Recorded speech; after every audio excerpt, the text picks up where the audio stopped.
Look at how this special FBI agent invites a nurse for interrogation regarding a series of murders involving U.S. Army veterans.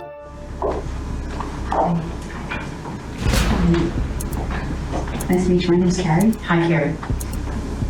This special agent, known as Carrie, is an FBI behavioral analysis expert recognized for eliciting confessions from suspected killers during their initial meetings. However, what Carrie failed to realize is that this nurse is far more cunning than her. I think with what years you sit down. From here on out, I need a lawyer. This brief glimpse offers insight into one of the most intricate interrogations of the century. What you're about to witness in this video will send shivers down your spine like never before. Advancing the case a little bit here. Number 1. Mysterious killer of 7 U.S. Army veterans. On June 27, 2018, the staff at the Lewis A. Johnson Veterans Medical Center in Clarksburg, West Virginia, alerted the FBI regarding a series of perplexing deaths. Their data revealed that 7 U.S. Army veterans had mysteriously passed away due to an abrupt decline in blood sugar levels. Some of these veterans had served in the Korean War, while others were veterans of World War II and the Vietnam War. What startled the hospital staff the most was all these individuals were deemed entirely healthy and were on the verge of being discharged.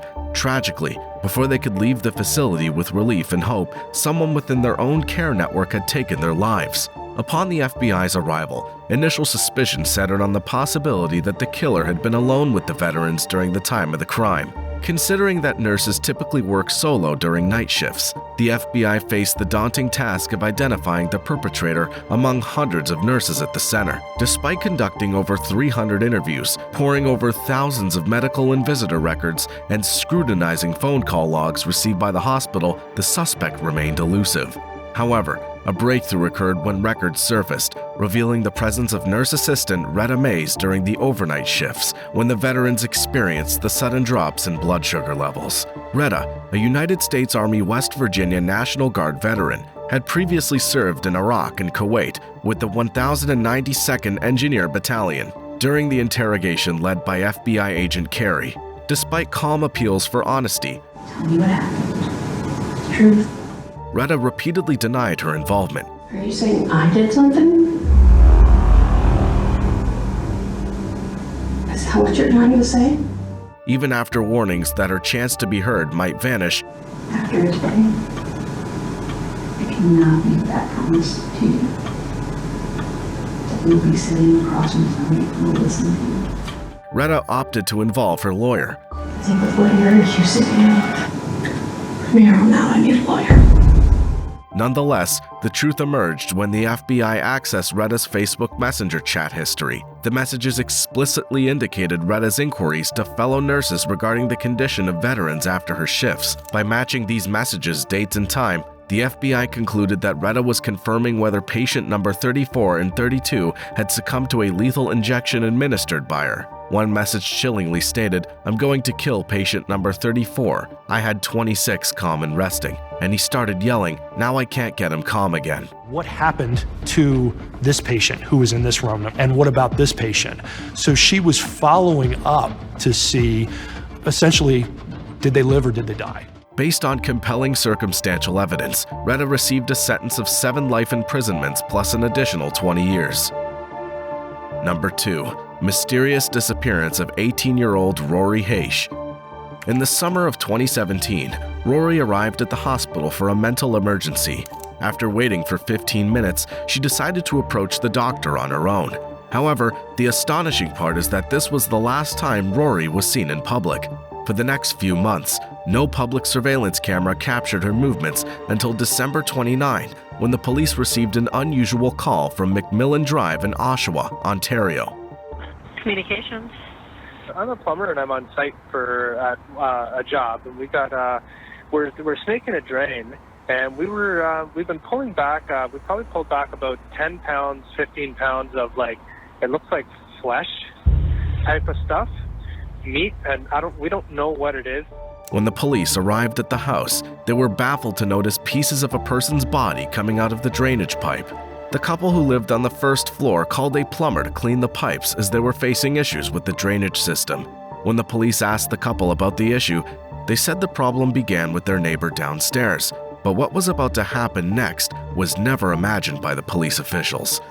As soon as they went downstairs, they met 45-year-old Adam Strong, who allowed the police to have a look at his house. Within a few minutes of investigation, the police found a body in the freezer of his bedroom. The picture became more creepy when the forensic experts searched the house. Within a few days, they found blood and DNA of Rori on the mattress, her sneakers with bloodstains, her body parts in the freezer, and a specialty hunting knife that's only used for cutting the skin of animals. That knife's only designed for one use and one use only. It's a knife used by hunters for cutting and skinning animals. The experts now were clear that Adam was trying to flush the body parts through the toilet so that no one would ever know that he's the one who killed Rori. However, the police were yet to collect the most important part of the case, which was Adam's confession. Advancing the case a little bit here. So in the first interrogation, the investigating officers were required to present Adam in front of a judge within 24 hours.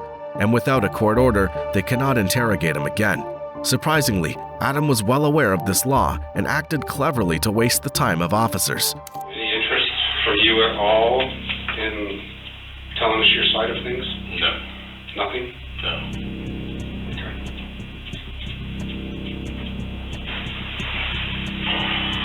All right. I was told these things go on for like hours. Is that true? Again, it's true.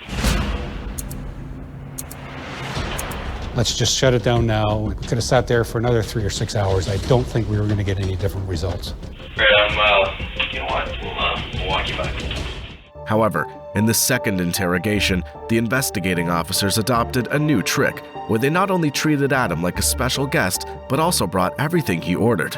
It was like a free restaurant where he could get his favorite dishes, but what Adam failed to realize is that this trick allows the suspect to become more comfortable and say things that they didn't want to say at the beginning. So the moment Adam became too friendly with the officer, that's when he spilled the beans. When the officer asked him what he would do if he had to drain frozen body parts through a pipe, Adam mistakenly revealed how he killed Rori, even admitting that he might have said too much. 4th is when you start this. You said Christmas Eve? Yes. Are you doing this while it's frozen or is it partially defrosted? Completely defrosted. Okay. Now that would take several hours, wouldn't it? No, not in a bathtub full of hot water. Oh, okay. Like within a couple hours? I wouldn't wager. I had to fill the bathtub up a few times. How's that To keep sound? the water hot? Yes. Okay, gotcha. I don't know if I should really be talking about that, but ultimately you do have me on the... Yeah. There's no getting around that. Yep. As a result of this admission, Adam was sentenced to life in prison with no option for parole for 25 years. So, what are your views about the most haunting interrogations of the century? Thank you so much for watching.